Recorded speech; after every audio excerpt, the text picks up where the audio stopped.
Welcome. In this short video, we'll walk you through an overview of the NC Flood Resiliency Blueprint Tools Community Profile. Let's get started.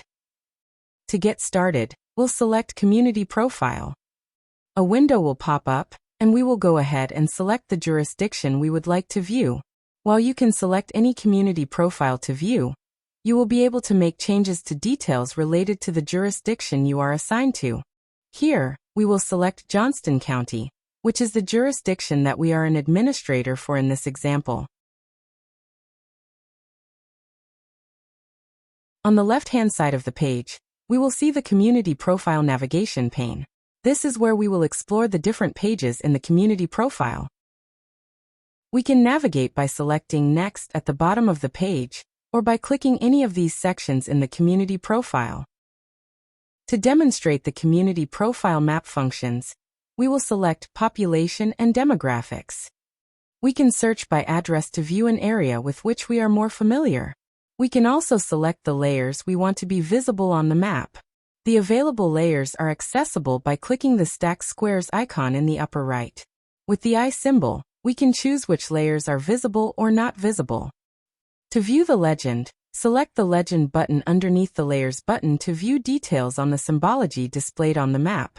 We can also adjust the base map by selecting the Base Map Gallery button, located underneath the Legend button. We can switch between topographic maps, street maps, imagery with labels, enhanced contrast maps, or ortho imagery. To zoom in, use your mouse's scroll wheel, or click on the plus or minus button located in the bottom corner of the map. In the bottom left corner of the map, we can view the map scale bar. We can select the Home button to return to the jurisdiction you previously selected. To view the sources of the layers, select the Layer Data Sources icon next to the Home button. This is where we can expand the panels and review layer metadata. If the service link is available, this is where we can find the service URL, which if clicked, will open the Layer Service page in a new tab.